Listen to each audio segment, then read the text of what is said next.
This is the third and final lesson taking us through the Suit of Cups. Having talked about cards 1 through 10, the pip cards, now we're going to deal with the 4 final cards, which are the court cards. The Page of Cups, the Knight of Cups, the Queen of Cups and the King of Cups. As always, we're primarily using Arthur Edward Waite and Pamela Colman Smith's tarot for the main, basically as our main focus. What I've done here is I'll also be referring to the Golden Dawn Magical Tarot by Sandra and Chick Cicero, and also to Joanna Powell Colbert's beautiful and inspired Gaian Tarot. As always with the court cards, you know, our focus is on the standard format of Page, Knight, Queen and King, but there are variations in many other decks, and hopefully by using these 3 decks we'll get some idea of those variations, and basically, obviously if you choose to use other decks in the future, these variations will be reflected. So I'm going to start with the Page. Again, the Page of Cups, the youngest and the least experienced of this Court of Cups. Pages, as always, represent youth, and they are the least experienced, the least mature, and they bear the least authority. So, once again, Pages are represented by the element of earth, but in this case, the Suit of Cups is in the element of water, so the Page of Cups gives us a combination of the element of earth and the element of water. So, how that plays out. Earth is the slowest and most solid of the elements. Earth obviously represents our bodies, the physical world, and in a practical sense, Earth represents finances, physical health, physical sensation. So the 5 senses are represented by the element of Earth. So, you know, touch, taste, smell, hearing, feeling, all of those sort of things. Now, when Earth comes into the realm of water, we obviously have all of those things experienced through the filter of the emotions. So, how does that translate into a personality? Because that's what the court cards are. Obviously, Pages are youth, and they also represent awakening. So, for the Page of Cups, that is the awakening of the emotions through adolescence, and everything that means in terms of experiencing the world around us. So I think Pamela Colman Smith actually translates that very well through this image. The Page's costume is predominantly blue, but actually you can see that there are also hints of red and yellow. Red for passion, yellow for yellow in the shoes for earth, and you can see that he's gazing quite wondrously at the cup as a fish jumps out of it. Now the fish represents that awakening of the emotions, the awakening of physical desire through adolescence. This figure is, in effect, the archetypal adolescent. The fish jumping out of the cup is that awakening. What can I say about this figure? You're dealing with, you know, a child, or more so a teenager, who is in effect coming into their own. This is the wonderment that person feels as life begins to expand, or sometimes the confusion. You know, we can all remember being that emerging adolescent, that strange, bizarre, confusing, conflicting time, you know, when the innocence of childhood begins to transmute into something new. You know, this encompasses emotional awakening, but it also encompasses sexual awakening. you know, with all the wonders and confusion that that brings. There is a level of immaturity here, you know, that goes with that awakening. What's being shown here can also be interpreted in different ways. If you take out the adolescent element and look at it as, you know, emotional immaturity, or, you know, sort of emotions as experienced in a childhood state, you know, this could be actually interpreted as a child in a reading. I think that comes across very, very strongly in Joanna Powell Colbert's deck. Her pages are actually renamed children, so actually the image you see here on this deck is of a young child.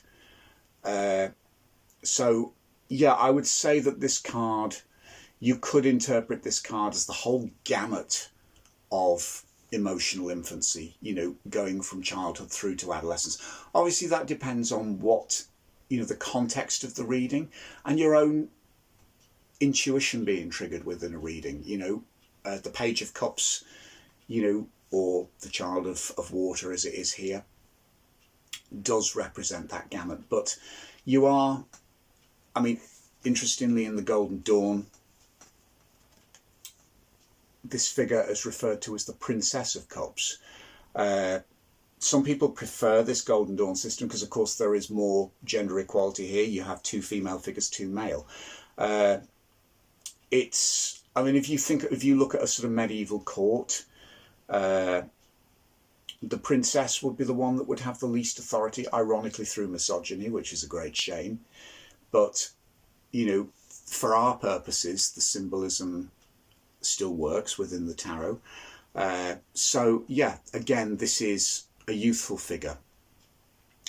Now, in the Suit of Cups, if we're looking at a figure, if you look at the standard, you know, the standard setup of page, the page in effect is a servant within the royal court. So this is somebody who basically needs guidance to act. This is a person who basically acts on their instructions. Interestingly, if you translate that into real life, that's very much the case. You know, with a child or a teenager, you know, teenagers less so in that they are striking out through experimentation. You know, they're pushing boundaries. They're beginning to act on their own instincts and opinions and influences. But in effect, this person still requires guidance, requires boundaries, requires channeling. So when this person appears in a reading, when this page appears in a reading, think of somebody at the beginning of their journey. You know, pages, again, they often represent messages being delivered in, you know, via a person. But on a deeper sense, yeah, this is somebody at the beginning of their journey. They're on a learning curve. They're on an emotional learning curve. If you think of them, you know, if this is reflecting emotional and sexual awakening, which, you know, adolescence is a metaphor for, that doesn't stop through our lives, you know. Just as the same as childhood, childlike discovery doesn't stop. You know, we still all carry that, you know, that sort of capacity within ourselves, that, you know, that capacity for childlike wonder, or on another level, you know, that capacity for, you know, almost like adolescent emotional wonder. It's all there. That's what this card represents. So, you know, if you turn this over in a reading, if you're sort of, you know, this, you know, look to actually, how can I say this? Yeah, look to your own life and actually ask what it is, you know, where is that sense of childlike or adolescent wonder and expansion? What's being expanded in your life? What new emotional discoveries are you beginning to embark on? It's the sense of wonderment that matters here. You know, the fish jumping out of the cup. You know, there is always something new. Life can always get bigger. Love can always get bigger, you know, or broader. So, yeah, the page is the beginning of your personal journey. if you're looking at childhood, if you're looking at sort of, you're looking at sort of that potential new infancy, maybe you're stepping into a whole new area that, you've been birthed into a whole new area. You're out of your emotional comfort zone. You require other people to guide and protect you as you begin that journey, with the princess, what could I say? I mean, this is, the Golden Dawn saw her as, if you think of this purely in elemental terms, the earthy side of water. So you're thinking new life, new growth, sort of plankton in water, anything that's green in the water, sort of oxygenating plants. This card, the page, the princess, the child, whatever she's called, that's what this represents. It's new growth, new life, on an emotional, on a empathic level, on an intuitive level, new connections. It's all there in that card. So, if we move on to the knight, knights are more mature. I kind of tend to view knights as not necessarily childhood or adolescence, but that where you've kind of come into your own, late adolescence, early adulthood, where you can strike out on your own to a certain extent. You're not necessarily into the realms of mature thinking, but you do have these very firmly held convictions and beliefs. It's the sort of, it's the passion of youth. And also knights symbolically as a medieval figure, knights strike out on a quest. They fight for their cause that they believe dearly in. They show huge levels of loyalty to their king and queen, So you're on to that next level. This is young energy, but it's actually, it still looks to leadership, but at the same time, this person can think for themselves, fight for their beliefs. How does that translate in the suit of cups? Knights are generally represented by the element of air. So, you have that realm of thought, that realm of conflict sometimes, the realm of, cutting through to the truth. Now that's all tied in with the element of water here. So when you begin to combine those two, this is someone who fights for what they believe, but what they believe is in the realm of emotions. So what you have is your archetypal knight in shining armour. So this is the archetypal lover. When this figure appears, this is a romancer. This is somebody who will chat you up. It's somebody who will kind of get down on bended knee. He's also the archetypal dreamer.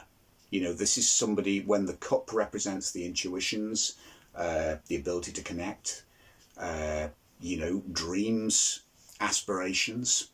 This is somebody who basically fights for their dream. So, this is a very powerful figure.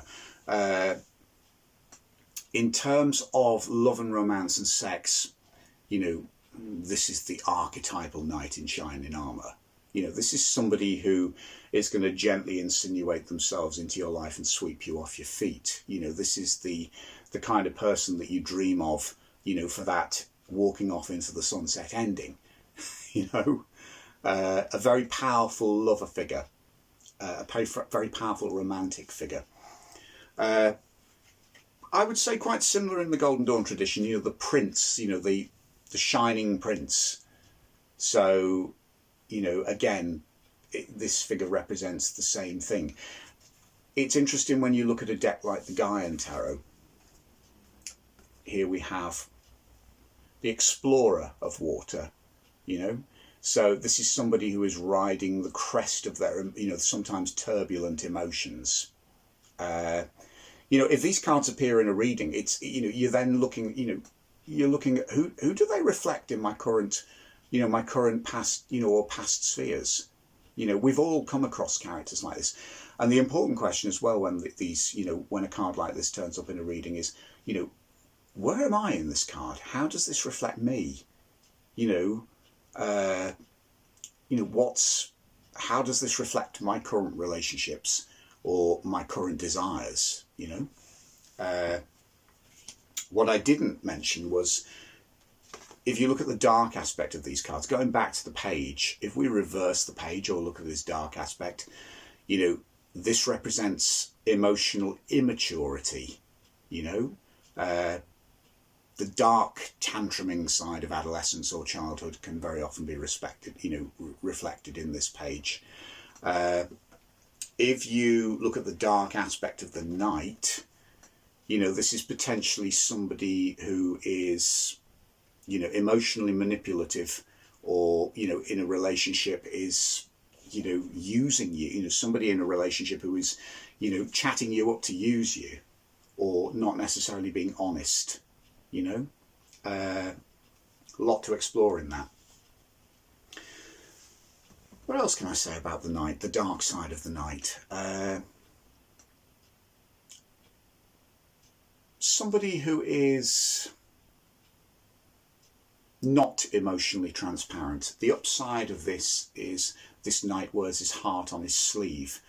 The dark side of the Knight of Cups is somebody who conceals their emotions or misrepresents them. So if this card appears in a reading, I think the key with court cards is if they appear upright or you're dealing with their positive aspect, you're generally dealing with emotional transparency, or at least emotional integrity. When they appear reversed, there's a lack of integrity in what's going on here, and I think that particularly sort of applies to something like the Knight of Cups, because this is somebody who's really going out of their way to win your approval. It's interesting when you look at this image, the elements are reflected. You see the element of air with the wings on his helmet, but actually, if you look closely at his vestments, they show water and fish.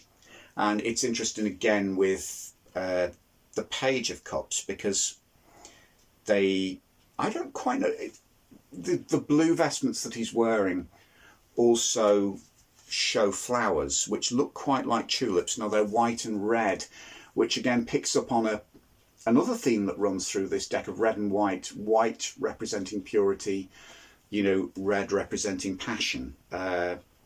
So yeah, again, when you think of that emotional awakening, that whole thing, there's a huge confusion within adolescence, particularly within that emotional awakening, where your passions begin to run high, but you don't necessarily have the emotional maturity to handle them, with integrity or honesty.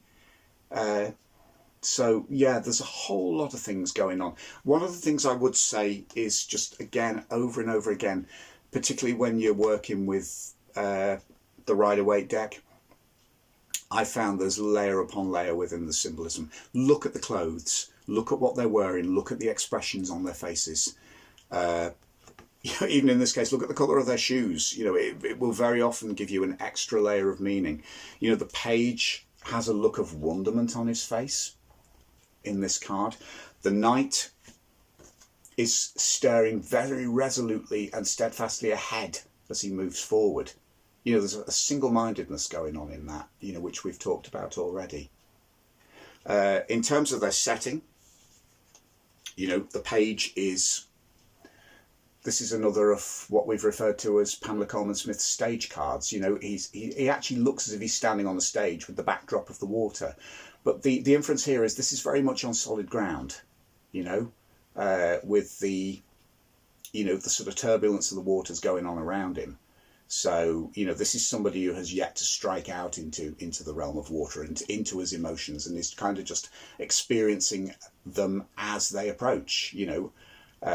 He's experiencing them one at a time as they emerge within himself, as they as emotions and emotional issues, present themselves within the people around him.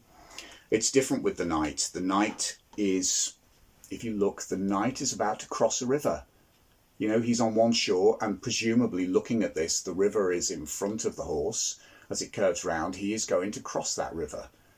So this is somebody who is proactively stepping in, to those emotions and owning them and, wearing them on his sleeve, as we've said.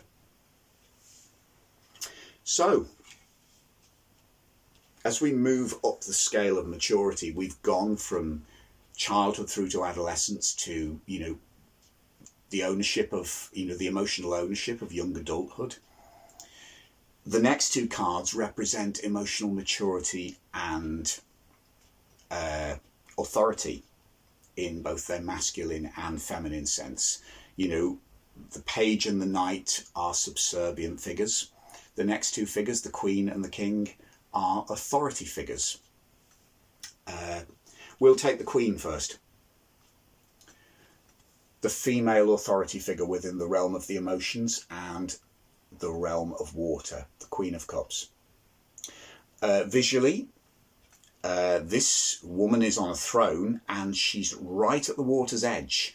Her vestments, if you look closely, are actually merging into the water or being lapped at by the waves. She's crowned. Her throne basically is adorned with what look like water cherubs. The top of the throne is it has, the look of a seashell. When you look at her robes are all rippling water. So when you take the robes into account and the sea around them, there isn't really much of a division between her and the water itself. And that's actually a beautiful portrayal of what this card is. Queens are ruled by the realm of water. So this is where water meets water. This female figure is a pure representation of the element of water, a feminine element. She has a rather elaborate crown on, a four-sided crown, which is interesting. I've never quite got that. I'm assuming it's four-sided. It looks it, because water is not about containment. Maybe that's me. I suppose it's ambiguous. It could have more sides, but it looks to me like a four-sided crown. If I look at the design on her crown, pardon these glasses, by the way, difficult to say what it is. It's almost like it's made up of spheres, and there are 9 spheres on each side of the crown, the centre one being the largest. So again, that's actually got me thinking. I've never noticed that before. The cup itself is quite spectacular, and actually something very sacred, because when you look at it, it very much resembles the Judaic Ark of the Covenant with the winged cherubs. And there's a lot of actual symbolism on this cup itself. Again, you have to look very closely, but there's animals on the side of the cups. It's almost like a baptismal font as well. The cup has a lid with a cross on top of it. So I think even just in a general inference, the cup is a sacred object. The Queen is revering the cup. She is very much, the embodiment of the element of water. It's a pure elemental card. The water of the Queens meets the water of the suit of cups. How that translates, this woman is the archetypal empath. She feels deeply. She connects on a very deep level. This is somebody who reads people's emotions and can almost read their thoughts. She's very, very intuitive. She is the archetypal intuitive. And that is a very feminine quality, in the deepest sense. So this is somebody that you turn to if you need empathy and understanding. That's what she's all about. You know, as a queen, she also can take that empathy and understanding and she can translate it into wise and benevolent guidance. You know, this is somebody who really knows how to connect with you on a deep level. That can have a dark aspect. If you look at the dark aspect of this queen, her ability to connect could become clingy and manipulative. You know, she could cling to you for her own emotional codependency, or she could manipulate you for her own needs. So again, when she appears in your reading, I think you'll know what side is being addressed. You know, if you're using reversals and she appears reversed, then it's a challenge, I think, either for you or the person that you're reading for, to look at your own emotional dynamics and, you know, look at codependency issues, look at clinginess issues, and look at, you know, issues of manipulation.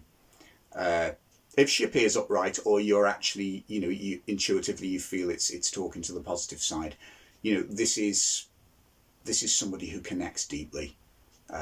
It's somebody who you can actually, you can trust. Will, you know, you can, when you kind of unburden yourself to someone like this, you know that they just get it. They understand what's going on in you, and that can be a real reassurance, a deep comfort, and we all need people like this in our lives. Okay. And finally, moving on to the king, the masculine authority figure in the suit of cups.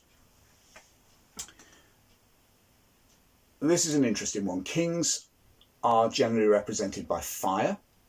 That's their element. But of course, we're into the suit of cups, which is the realm of water. Now, fire and water don't always sit comfortably with each other. With this king, it's interesting. He's kind of wearing a combination of gold and red. You know, you can see the sort of red, the red of fire in his cape. But then there's also yellow, which actually, because of a king, he has to be grounded. He has to be practical. So it's interesting that he is probably wearing this cape a little bit reluctantly. You know, the practicality of earth, which doesn't really sit in this combination, but actually that's what his kinghood requires. He is wearing underneath it all the blue robe of water, you know, and his crown represents something similar. You know, you can see, if you look closely at the crown, you can see the sort of waviness, the sort of almost, you know, arts and crafts representation of water in the crown, but then also the crown flowers into these great red blooms, which, you know, speaks of the passion of fire. So this king, probably more than any of the others, you know, has to make a sort of uneasy reconciliation. You know, his passionate, fiery temperament meets, you know, the water of, you know, is tempered by water. You know, this king feels deeply, you know, not just on the level of the water of his element, but also as his fieriness as the king. So this is a deeply passionate, deeply feeling king. But in that position of kingship, he has to keep his feelings in check, and he has to, you know, control them in order to make informed decisions. And you can see that reflected here, because actually he's not in the water. He's right out at sea, but he's on a platform that raises him above the water. So how many times have we all been there where, you know, our passions are running high, but we have to step back from them, because that's actually what kingship involves. You know, kingship involves having to make informed choices. You know, kingship, that's what authority involves. You know, you have to sort of make, you know, rational, well thought out decisions. So that doesn't necessarily sit very easily with this figure, but that's what he does. Kings, because of their maturity and, you know, their authority, you know, this guy has reached a level of maturity, and in the realm of the emotions, that means, you know, he's achieved the capacity for unconditional love. So he is the archetypal unconditional lover. This is somebody who, in his positive aspect, accepts you, faults and all. Because of his fiery aspect, he's hugely passionate. As a lover, he will be a very mature and skilled lover. But yeah, turn him upside down, look at his dark aspect. This is somebody who could be prone to emotional instability or eruptions of anger. Because those, if you think in elemental terms, fire of water, think about like sort of volcanic eruptions under the sea. The heat of that molten lava hitting the water, steam, exploding water. That's, translate that into emotional terms. That is very volatile. So this is a character who is constantly having to keep himself in check when that's working. That's somebody who can love unconditionally, who can make rational, compassionate decisions. When that's not working properly, we have emotional volatility, anger management issues potentially. I mean, it's interesting because if you look at the Queen elementally, water of water, that's just pure flowing water, water that flows freely around, through, that's where her empathy comes from.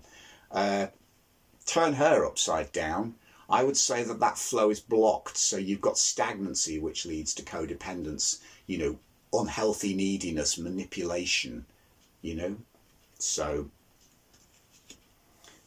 generally with Queens and Kings, if the card is turned upside down and we view the dark side, the maturity of rulership is disrupted.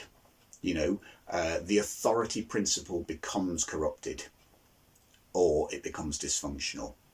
So yeah, the King of Cups, the fiery, passionate, unconditional lover, or the angry, abusive lover. So there is your suit of cups. Interestingly, if we look at the other incarnations, the Queen, again, with the Queens and Kings in the Golden Dawn Tarot, the principles are very similar, even though the symbolism is different. I mean, I'm just looking here. The King of Cups, interestingly, the kings in the Golden Dawn Tarot are on horses. The princes ride chariots, or the princes or knights. But yeah, he is raising his cup aloft in celebration. The Queen has her feet in water. So she is the water, but then she is, as here, she kind of merges with the waters. I love the elder figures in the Gaian Tarot. This is a lovely way of showing the court dynamic.